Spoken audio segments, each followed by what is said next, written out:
Hi అండి, ఈరోజు వీడియోలో ఇన్విజిబుల్ పైపింగ్ నార్మల్ పాదంతోనే ఎలా వేసుకోవాలో చూపిస్తాను.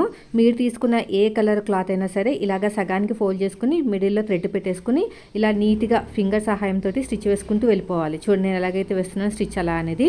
కొంచెం టైం పట్టినా కూడా ఫినిషింగ్ అనేది నీట్గా వస్తుందండి. కానీ కొంచెం జాగ్రత్తగా వేసుకుంటే ఫినిషింగ్ అనేది అంతకంటే నీట్గా వస్తుందన్నమాట. ఇలాగ ఫింగర్ సహాయంతో స్టిచ్ వేసుకుంటూ వెళ్ళిపోవాలి. చాలామందికి సెట్ అవ్వదు నార్మల్ పాదంతో, కానీ నేను చూపించిన ఈ మెథడ్ అయితే అందరికీ సెట్ అయిపోతుంది.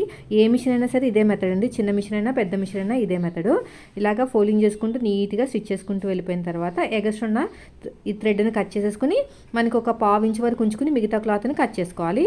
ఆ తర్వాత లైనింగ్ మీద పెట్టేసుకుని మళ్ళీ ఇంకొక స్టిచ్ అనేది వేసేసుకోవాలి. ఇలాగా చూడండి ఎలాగైతే స్టిచ్ వేస్తున్నా అలాగా నీట్గా కుట్టుకుంటూ వెళ్ళిపోవాలి. ఇలాగా మొత్తం కూడా ఎంత మనకి కావాలో పొడుగు అనేది అంతవరకు. అది అయిపోయిన తర్వాత ఒరిజినల్ క్లాత్ మీద పెట్టేసుకుని మళ్ళీ కుట్టేసుకోవాలి. ఇంకా ఒరిజినల్ క్లాత్ మీద పెట్టేసుకుని మళ్ళీ స్టిచ్ చేసుకుంటే ఫైనల్గా ఇలా ఉంటుంది.